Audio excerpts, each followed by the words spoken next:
Establishing marketing goals is critical to the success of your YouTube marketing. Countless entrepreneurs and businesses have set up a YouTube presence, made a few posts, and then let it sit untouched for months or even years. This is usually due to a lack or an absence of goals. So, before you even begin establishing any sort of YouTube presence or strategy, you need to establish clear marketing goals. Your goals should be specific, measurable, and attainable. They can be long-term, short-term, or a mix of both. Deadlines and milestones can be helpful as well.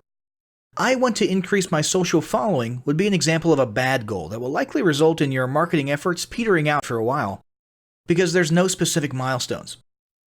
I want to gain 1,000 likes by Christmas is an example of a good goal. It's specific, measurable, and certainly attainable. Below are some examples of the various goal categories you might be interested in.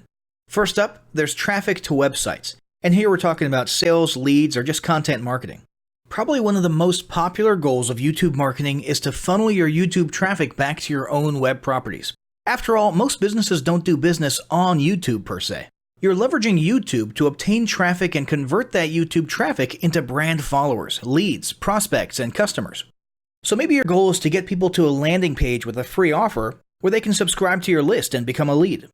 Maybe they're being sent to a sales page or an e-commerce store. Maybe you just want to do some content marketing, so you send them to your blog. Whatever the case, the end goal for a lot of businesses will likely be bringing YouTube traffic away from YouTube and over to their own web properties. Next up, there's social following, which we like to call YouTube as autoresponder. In this goal category, your aim is to build a large number of followers, and the reason we also refer to this as YouTube as autoresponder is because the main sought-after benefit here is to increase the number of people who will see your uploads in their feeds. In this sense, your YouTube posts become similar to sending out email broadcasts via your autoresponder.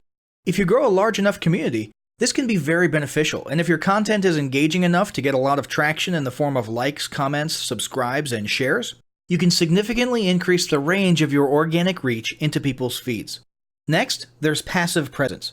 Some businesses might have purely passive goals.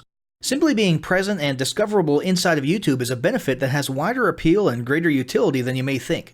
In many cases, a company's YouTube presence might supersede or at least augment what was once the role of a blog, assuming most of your content can be conveyed in the form of videos or attached to videos. When people come across this content of yours and they look at your channel, they can see some basic info about your brand or business, and you can get some traffic to your website. The same approach can also be used for events, communities, and brands. After that, there's brand awareness. Another goal that's less thought about might be spreading brand awareness and recognition. If you're just starting out, there's a good chance your brand might be in need of a jump start. If nobody's ever heard of you, a great way to increase recognition is to simply create and share unique, helpful, or entertaining content and get your name, logo, and overall brand identity in front of as many people as possible as many times as possible. If this is your goal, you want to avoid being salesy in the beginning. Ensure you're focused almost entirely on posting helpful, relevant, or entertaining videos. After that, there's expanding existing audiences. If you've already got an audience, your goal might be to make it bigger. This can be done via several social marketing methods. Sharing viral content, either curated or created yourself, can lead to a huge increase in your YouTube audience.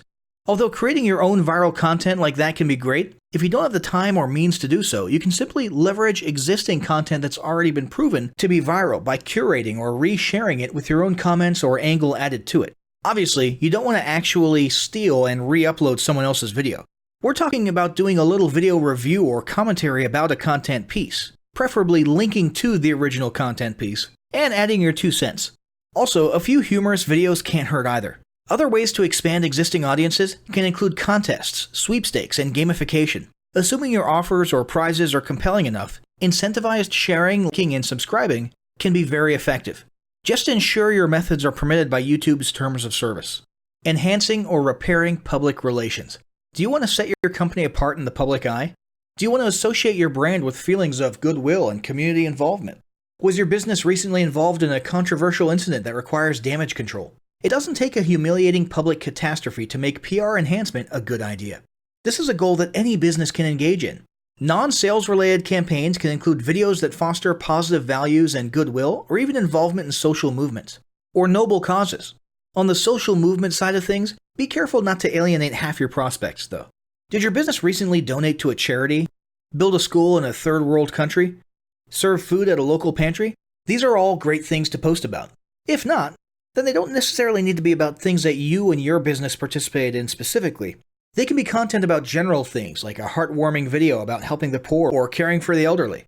Special holidays like Christmas, Thanksgiving, or Mother's Day also present opportunities to leverage emotions, foster goodwill, and enhance your PR. Next, there's market research. A hugely beneficial goal of YouTube marketing is market research. If you're just starting your business or going down a new path, YouTube can be an excellent place to learn more about your audience and your market. This can be done in a structured way with things like mentioning surveys and questionnaires at the end of your videos and linking to them in the description. Or in a less structured way by simply engaging with your audience, commenting, asking questions, and so on.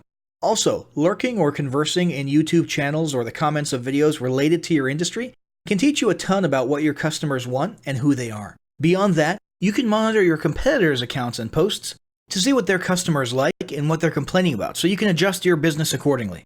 Creating your own channel, posting, and engaging in it is another great way to get a constant stream of market and audience data flowing into your business. Ultimately, your goal should be to come up with 1 or 2 ideal customer avatars that you can then base your marketing and product development on. All of the goals you've learned about in this section require some sort of presence on YouTube. Getting that presence started is what we're going to talk about next.